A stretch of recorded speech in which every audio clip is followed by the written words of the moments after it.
آہو بچوں، یا شاید وہ لوگ جو اب بچے نہیں رہے لیکن جن کے دل آج بھی بچپن کی اس سچی ٹھنڈک کی تلاش میں ہیں۔ آج میں تمہیں ایک ایسی داستان سناتا ہوں جو میرے دل کے بہت قریب ہے۔ یہ کہانی کسی بادشاہ یا پری کی نہیں، بلکہ ایک ایسے انسان کی ہے جس نے دنیا کی نظروں میں شاید کچھ نہ کمایا ہو، پر رب کی نظروں میں وہ بہت امیر نکلا۔ یہ قصہ ہے بابا رحمت کا، جن کے پاس پہننے کو ڈھنگ کا لباس نہ تھا، مگر ان کے ماتھے پر سجدوں کا وہ نور تھا جو محلوں کے چراغوں میں بھی نہیں ملتا۔ سردی کی وہ ایک ٹھٹھرتی ہوئی شام تھی۔ جنوری کا مہینہ اپنی تمام تر سختیوں کے ساتھ شہر پر قابض تھا۔ آسمان پر گہرے سرمئی رنگ کے بادل ایسے چھائے ہوئے تھے جیسے کسی نے پرانی روئی کی ایک سیاہ چادر پورے شہر پر ڈال دی ہو۔ ہوائیں ایسی چل رہی تھیں جیسے نوکیلے نشتر جسم میں پیوست ہو رہے ہوں۔ شہر کی ایک پرانی، تنگ اور تاریک گلی کے آخری کونے میں ایک چھوٹا سا مکان تھا۔ دیواریں کچی تھیں اور چھت کی کڑیوں سے بارش کا پانی ٹپک ٹپک کر فرش پر گڑھے بنا چکا تھا۔ وہاں بابا رحمت رہتے تھے۔ ان کا رنگ دھوپ میں مشقت کر کر کے تانبے جیسا ہو چکا تھا، اور چہرے پر پڑنے والی ہر لکیر زندگی کے ایک نئے امتحان کی کہانی سناتی تھی۔ بابا رحمت کا معمول برسوں سے ایک ہی تھا۔ وہ فجر کی اذان سے پہلے بیدار ہوتے، کمرے کے ایک کونے میں پڑی مٹی کی سراہی سے ٹھنڈا پانی نکالتے اور کپ کپاتے ہاتھوں سے وضو کرتے، پھر اپنی میلی مگر صاف ستھری جائے نماز پر کھڑے ہو کر اپنے رب سے گفتگو کرتے۔ ان کی بیوی زہرا بی بی، جو پچھلے کئی سالوں سے جوڑوں کے درد اور سانس کی بیماری کی وجہ سے بستر سے لگ چکی تھیں، کونے میں بچھی ایک پرانی چارپائی سے انہیں خاموشی سے دیکھتی رہتی تھیں۔ ان کی آنکھوں میں شوہر کے لیے ہمدردی بھی تھی اور اپنی بے بسی کا دکھ بھی۔ رحمت، آج باہر مت جاؤ، زہرا نے اپنے سینے پر ہاتھ رکھتے ہوئے نقاہت سے کہا۔ رات سے میری پسلیوں میں درد اٹھ رہا ہے اور باہر کی دھند اتنی ہے کہ ہاتھ کو ہاتھ سجھائی نہیں دے رہا۔ مجھے ڈر لگتا ہے کہ تمہاری یہ پرانی سائیکل کہیں تمہیں دغا نہ دے جائے۔ بابا رحمت نے اپنی پرانی، پیوند لگی چادر کندھے پر ڈالی اور ایک گہری سانس لے کر مسکرائے۔ زہرا، اگر میں ڈر کر بیٹھ گیا تو شام کو تمہارے دمے کی دوائی کہاں سے آئے گی؟ اور یہ جو گھر کے اوپر والے حصے میں بیوہ سغرا رہتی ہے، اس کے بچوں نے کل سے سوکھی روٹی کے سوا کچھ نہیں کھایا۔ رزق تو اللہ دیتا ہے، بس ہم انسانوں کو اس کے تقسیم کرنے کا ذریعہ بننا پڑتا ہے۔ تم دعا کرو، آج میرا دل کہتا ہے کہ میرا رب مجھے خالی ہاتھ نہیں لوٹائے گا۔ بابا رحمت اپنی زنگ آلود سائیکل گھسیٹتے ہوئے باہر گلی میں آ گئے۔ سائیکل کے پیچھے ایک لوہے کا بڑا سا کیریئر لگا تھا، جس پر پرانے اخباروں کا ڈھیر اور چند پرانی کتابیں رسی سے جکڑی ہوئی تھیں۔ گلی کی خاموشی میں ان کی سائیکل کی چین کی چراغ چراغ کی آواز کسی پرانے گیت جیسی لگ رہی تھی۔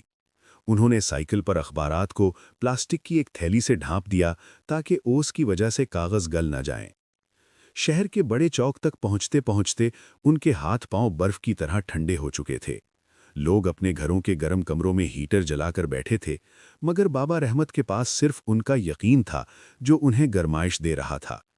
وہ ہر گزرتی گاڑی کے پاس جاتے، بیٹا اخبار لے لو، صاحب یہ پرانی کتاب آپ کے کام کی ہے، مگر لوگ شیشے چڑھائے تیزی سے گزر جاتے۔ کسی کو اس بوڑھے آدمی کی ضرورت نہیں تھی۔ دوپہر ڈھلنے لگی، مگر ابھی تک ایک دھیلا بھی نہیں بکا تھا۔ بھوک کی ٹیسیں ان کے پیٹ میں اٹھ رہی تھیں، لیکن ان کی فکر اپنی بیوی کی دوائی اور پڑوس کے یتیم بچوں کے لیے تھی۔ چلتے چلتے وہ تھک کر شہر کے سب سے پوش علاقے کی ایک عالیشان کوٹھی کے باہر لگے گھنے برگد کے درخت کے نیچے بیٹھ گئے۔ سامنے ایک عالیشان گیٹ تھا جس پر سنہری حروف میں کسی بڑے افسر کا نام لکھا تھا۔ اچانک وہ بھاری گیٹ کھلا اور ایک انتہائی قیمتی کالی گاڑی باہر نکلی۔ گاڑی کے ٹائروں نے کیچڑ اڑایا جو بابا رحمت کے کپڑوں پر گرا، مگر انہوں نے برا نہیں منایا، بلکہ خاموشی سے اپنی چادر کے پلو سے اسے صاف کرنے لگے۔ گاڑی تھوڑی دور جا کر رکی۔ اس میں سے ایک نوجوان نکلا۔ اس کا لباس قیمتی تھا، کلائی پر مہنگی گھڑی چمک رہی تھی، مگر اس کا چہرہ ایسا تھا جیسے اس نے برسوں سے خوشی کا ذائقہ نہ چکھا ہو۔ اس کی آنکھیں سوجی ہوئی تھیں اور بال بکھرے ہوئے تھے۔ اس نوجوان کا نام سلمان تھا۔ وہ شہر کا مانا ہوا بزنس ٹائکون تھا، جس کے ایک اشارے پر کروڑوں کی ڈیل ہوتی تھی، مگر آج وہ دنیا کا سب سے غریب انسان لگ رہا تھا۔ وہ چلتا ہوا بابا رحمت کے پاس آیا اور بغیر کچھ کہے ان کے پاس فٹ پاتھ پر بیٹھ گیا۔ بابا رحمت حیران رہ گئے۔ بیٹا، تم اتنے بڑے گھر کے لگتے ہو، اس مٹی میں کیوں بیٹھ رہے ہو؟ تمہارے کپڑے خراب ہو جائیں گے۔ सलमान ने एक सर्द आह भरी और अपनी आंखों से छलकते आंसुओं को साफ करते हुए कहा, बाबा जी, ये मिट्टी उन संगमरमर के फर्शों से बेहतर है जिन पर सुकून ना हो। मेरे पास सब कुछ है, दौलत, शोहरत, नाम, मगर मेरी माँ अस्पताल में वेंटिलेटर पर है। डॉक्टरों ने हाथ खड़े कर दिए हैं।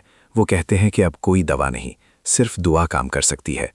मैंने दुनिया के सबसे महंगे डॉक्टर बुला लिए, करोड़ों खर्च कर दिए, मगर माँ की एक सांस भी नहीं खरीद सका।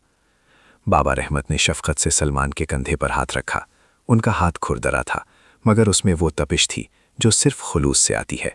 बेटा, इंसान जब अपनी तमाम तदबीरें हार जाता है, तब उसे याद आता है कि कायनात की बागडोर किसी और के हाथ में है।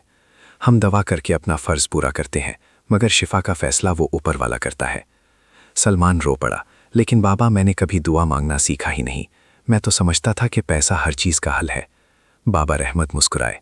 दुआ अल्फाज का नाम नहीं है बेटा, ये तो दिल की एक पुकार है।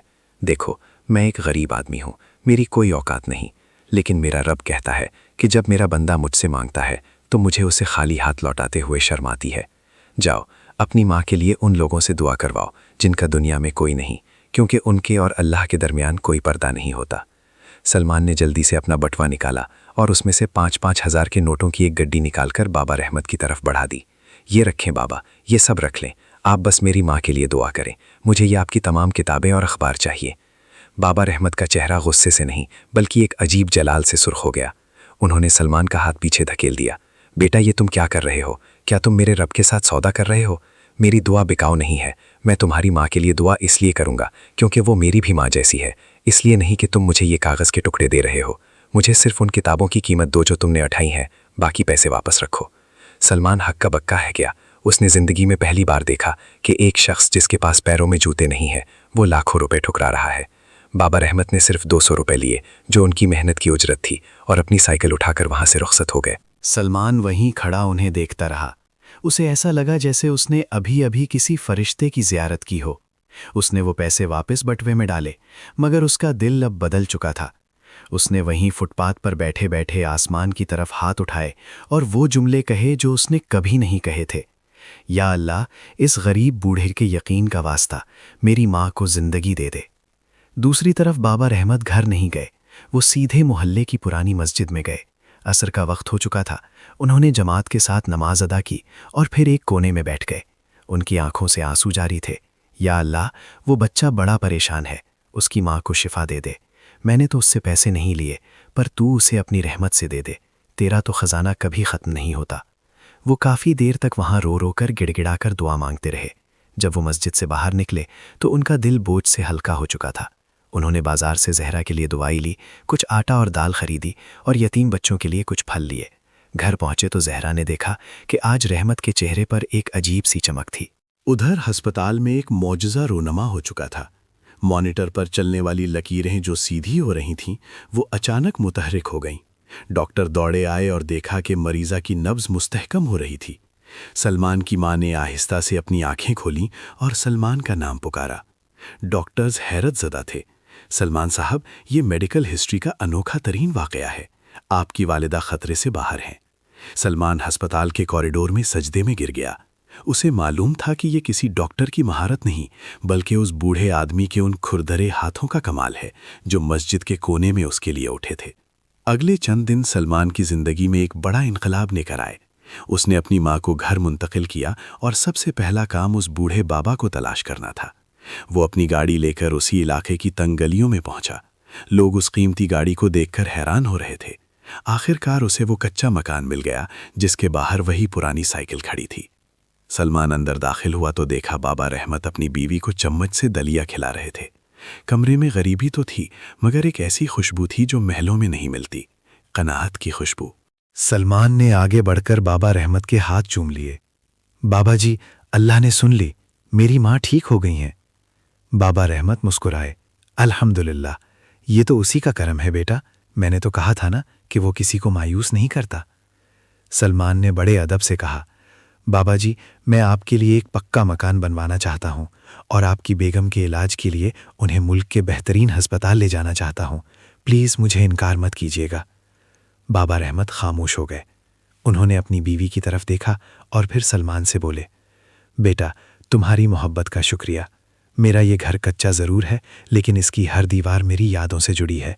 मेरी बीवी का इलाज तुम करवा दो, ये तुम्हारी मेहरबानी होगी। लेकिन ये मकान और ये साइकिल मेरी पहचान है। अगर मैं इनसे जुदा हो गया तो शायद वो सादगी भी खो दूंगा जो मुझे मेरे रब के करीब रखती है। लम्मान ने देखा कि बाबा रहमत किसी भी कीमत पर अपनी खुददारी सौदा नहीं करेंगे। उसने एक नया रास्ता निकाला। ठीक है बाबा जी, अगर आप अपने लिए कुछ नहीं चाहते तो मुझे इजाज़त दें कि मैं इस गली के आगाज़ में एक बड़ा अस्पताल और एक मदरसा बनवाऊं जहां गरीबों का मुफ्त इलाज हो और यतीम बच्चों को तालीम मिले। इसका इंतज़ाम आप संभालेंगे। बाबा रहमत की आंखों में चमक आ गई। हाँ, ये काम तो नेकी का है। इसमें मेरा रब भी खुश होगा और मखलूक भी। चंद महीनों में वो बस्ती बदल गई। सलमान ने वहाँ एक आलीशान फलाही इदारा कायम कर दिया, जिसका नाम दुआए रहमत रखा गया। बाबा रहमत अब अखबार नहीं बेचते थे, बल्कि वो उस मदरसे के सहन में बैठकर बच्चों को अखलाकियात के सबक सुनाते थे। उनकी बीवी जहरा अब बिल्कुल तंदुरुस्त थीं और वो मदरसे के लंगर खाने की निगरानी करतीं। वक्त गुजरता गया, मगर बाबा रहमत की वो पुरानी साइकिल अब भी उस इदारे के गेट पर एक यादगार के तौर पर खड़ी रही, जो हर आने जाने वाले को ये याद दिलाती थी कि असल ताकत पैसे में नहीं, बल्कि उस सच्ची दुआ में है जो अल्लाह के हुजूर तड़प कर मांगी जाए। तो मेरे अजीज़ों, इस लंबी दास्तान से हमें क्या सबक मिला? सबक ये है कि ज़िंदगी में जब कभी हालात मुश्किल हो जाएं, जब रास्ते बंद नज़र आएं, तो मायूस होकर बैठने के बजाय अपने रब का दरवाज़ा खटखटाओ। दौलतमंद वो नहीं जिसके पास सोने चांदी के ढेर हों, बल्कि असल दौलतमंद वो है जिसकी दुआ अर्श तक रसाई रखती हो। कभी किसी गरीब को हकीर न समझो, क्या पता वो रब का कितना लाडला हो और उसकी एक दुआ तुम्हारी तकदीर के बंद ताले खोल दे। और याद रखो, जो मज़ा अल्लाह पर भरोसा करके मेहनत करने में है, वो किसी और चीज़ में नहीं। अब रात काफ़ी हो चुकी है, चिराग बुझाने का वक्त आ गया है।